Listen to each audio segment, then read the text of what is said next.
Okay. So I guess it's now clear. Okay. Good morning everyone. I mean good afternoon. So I will only be giving 5 questions for this civil service exam review for numerical reasoning, because this is just our first time, no, to have such review on this topic, the civil service exam.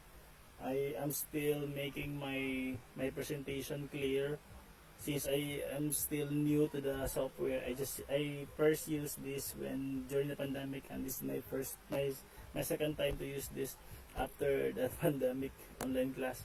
So this time we will be having our civil service exam review for numerical reasoning for the upcoming March 3, 2026 civil service exam for professional and sub-professional. So I guess daghan lang sa mga excited sa ilahang mga review.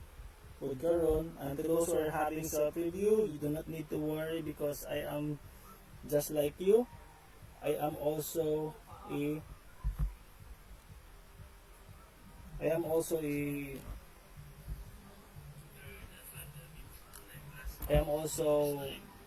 self-review reviewee. No, so by God's grace, I passed my civil service exam last August 20, 2023. And please go over, and I'll be starting now the first again. So again, good afternoon everyone.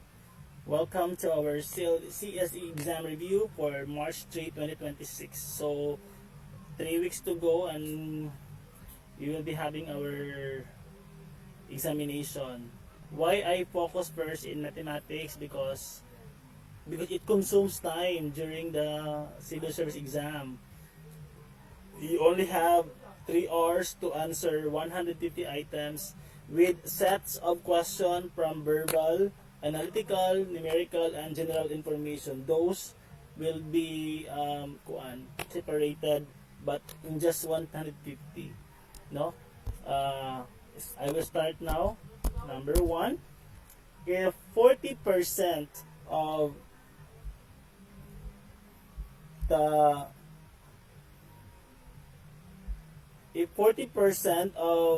a number is 96, what is 75% of that number? Okay, why we need to understand this? Because this is kaduha. You have to compute this twice. First is to get the first equation if 40% of a number is 96, and the second equation is what is 75% of that number. So therefore, before you can get the second number, you have to answer first the first equation. You have the choices there. A, 150, B, 180, C, 200, D, 240. And we have there number 1, solution. So we have there 40% of, remember when you will be having your examination, the word of is times. Multiply na siya of a number. Ang kanang that word is, that is equal. Do not be like misled when you'll be going to have your computation. So 40% of is times, number is n, is equals the 96. So therefore, we have to cross multiply. That 96 will be the numerator and the 40 will become the denominator. When you have to divide them, the answer is 240. Do we get the final answer? No. Why? Because we need to get also the second equation question. Number 1 is the question is what is 75% of that number? And we have 240 is your first equation number. Then what is 75%? So we have 2.75. So 240 times 0.75. So anong point? Because the question there is what is 75 of the word of, that makes the question times. So 240 times 0.75, the answer is 180. And we got the answer for 180. Next question. Find the next number. 1, 4, 9, 16.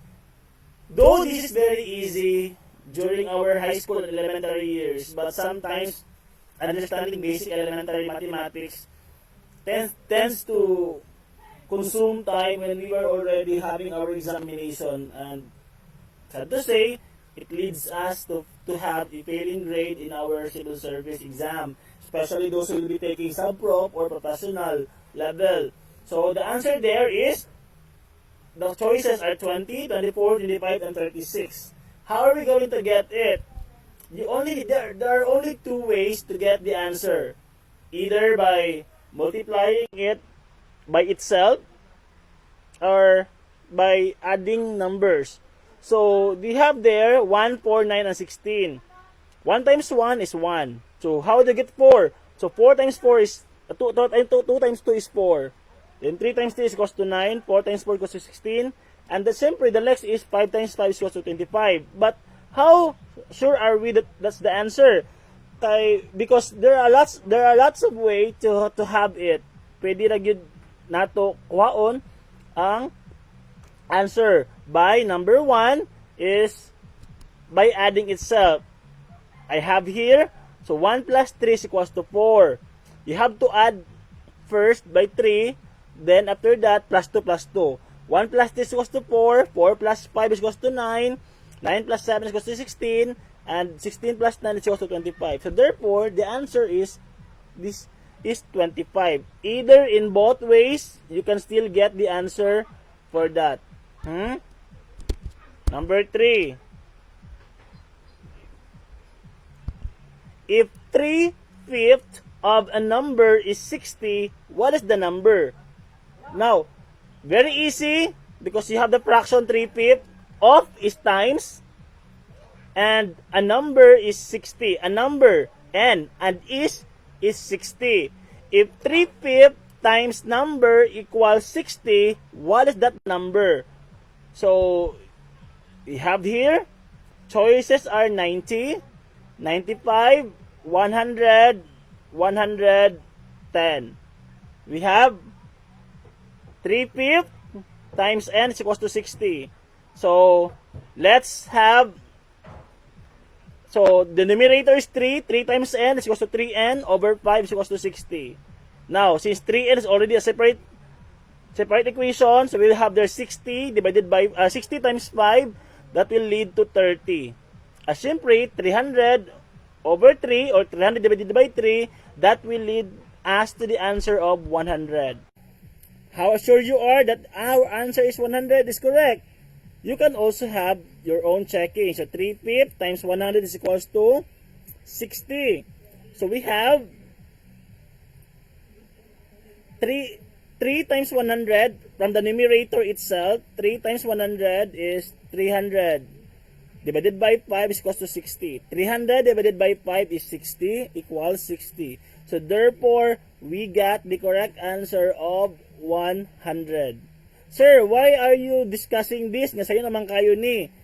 Yes, sayo na jud kaayo ni to those who will be really good in mathematics, but let us also understand nga mausad ni ang number one reason why most or maybe some of the takers of the civil service tend to fail in mathematics because number one, nakulangan sa oras. That's the number one reason, Jude, kulang sa oras. Where in fact, in mathematics, you are given only 1 minute and 15 seconds to answer per question on that civil service. Mao na nga maglibog gid ang uban sa correct sa time. So, the answer is 100. I will only give 5 lang ha ka questions so that because this is just a trial of how am I going to use again the streaming software for vlogging. This will be my first ever vlog that I will be teaching, that you will really hear my voice. So this is the first time that I will be having this. So hopefully you continue to keep sharing and also view what about it will really help me to earn income by having this monetization. Thank you so much to Ma'am Jan Aplacador, my ever dearest beautiful nga kauban sa buhat sa una sa Sitiran Bansayan. Ma'am Willa Git Morales, my teacher, my instructor during college years in Cebu Roosevelt Memorial Colleges. KR Dunke, my student before in St. Louis Academy who transferred in other school and now a licensed professional teacher. Congrats, hi Dai. And also Ma'am Charmaine de la Puente, my co-teacher in St. Louis Academy. Hi Ma'am. Hi Ma'am Willa, Miss KR, Ma'am Jan, and Ma'am Charmaine. Good afternoon. Welcome to my Sales e-blog. Okay, now let's go to number 4. Find the missing number 1, 3, 6, 10. Sir, sa'yo naman kayo na. Pero why is it man that others tend to makalimot na once nga na ng exam? Number 1 is you were so overconfident to answer without taking time to analyze. Pero the more you take time to analyze, the more your time will mahurot yung mong time. So to make it faster, go and think directly. So how do you get 1, 3, 6, 10? So 1 plus 2 is equals to 3.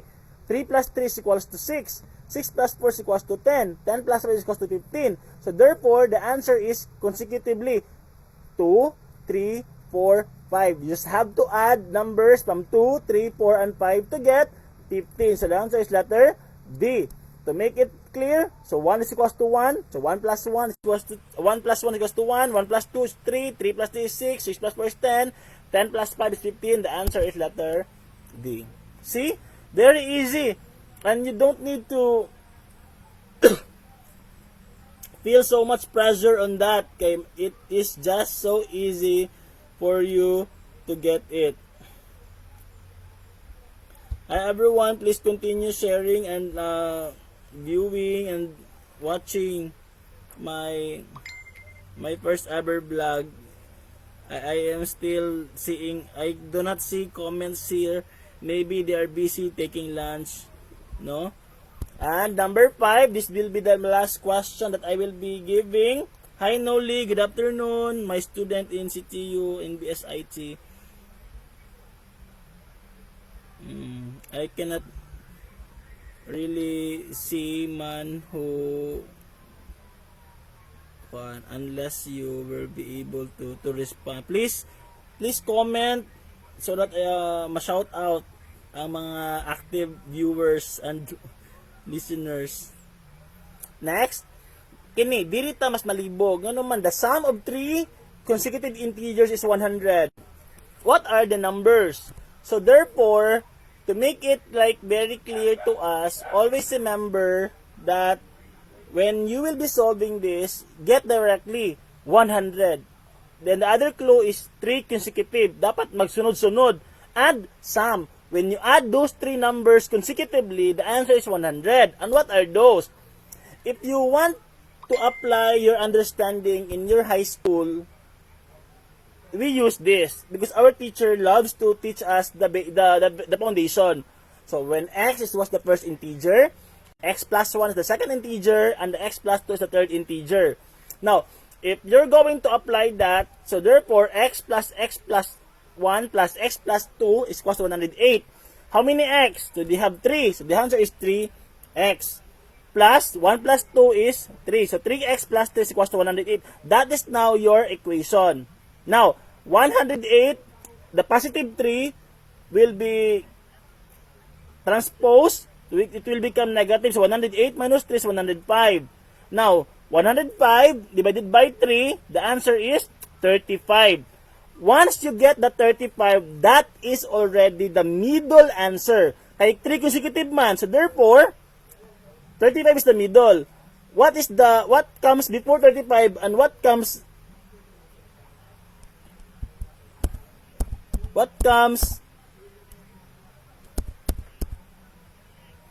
ay nasayip ko diri. Dapat the answer is 30,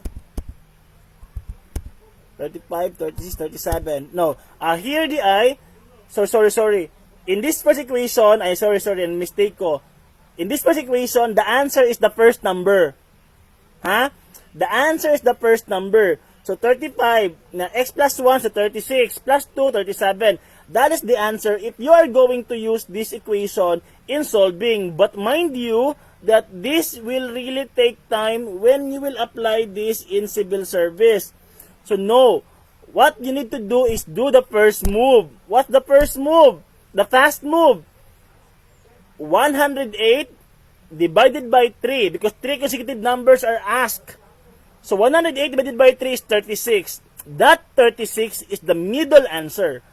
So how are you going to find the answer consecutively? Minus 1 plus 1. Minus 1 means before the number, plus 1 means after the number. So what number is before 36? 35. What number is after 36? 37. So therefore, the sum of 3 consecutive numbers is 100. The sum of 3 consecutive numbers to get 108 are 35, 36, 37 because 36 is your middle answer. Do you get me? Okay, congratulations to all of you. Give yourselves a round of applause for staying with me in this time. No, it's been 15 minutes and I appreciate those who are still watching our first ever video. Thank you so much for still being there, Ma'am Charmaine, Ma'am KR, Ma'am Jan, and Ma'am Willa. Please have your comment. I cannot see your comments naman eh. How to see comments? I can only see comments if you will be like koan. If you will comment, I will see it. Pero kung dili, di ko kita.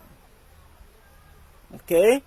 So therefore, and I would also like to share to you my civil service exam professional result when I took it last August 2023.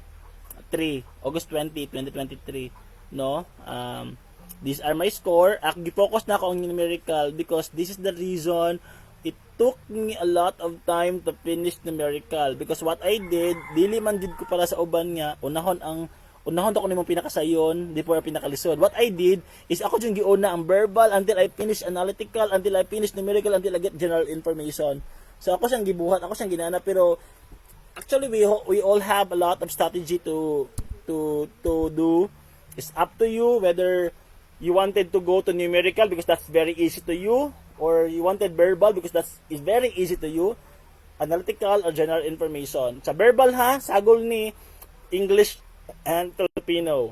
Analytical is logical, analytical reasoning, abstract reasoning, apil na siya diha. Numerical or the mathematics na to, mga basic elementary mathematics and also mga compound, discounts, that's how we do it. And general information are mga balaod like the RA 5713, the ethical standards for public public officials and employees. That hi ma'am, ay Ate Shihan. Good afternoon. Welcome to my my first ever CSE vlog. Try na rin ako if ever someone will if people will really love it, then I will really continue and push through this. No? If not, mahuway na taani. Pero let's just hope and pray. Okay? And I got my average at 84.83, and this is also the reason why I use this eligibility to apply in a government. So there are lots of ways to go into the government. Either you pass the board exam, the bar exam, or you are also is SK official, barangay official, barangay secretary, treasurer. You also have that eligibility, or cum laude, the honor degree. Cum laude, summa cum laude, and magna cum laude, you can also convert that into civil service eligibility. Okay? So, thank you so much for listening. It's 21 minutes in my time here. 19 minutes. That's all for today. Thank you so much. Kinapa ko klase sa akong masters. God bless everyone, and thank you so much for listening, and please comment down so that maganahan ta sa sunod. Thank you so much everyone. Goodbye.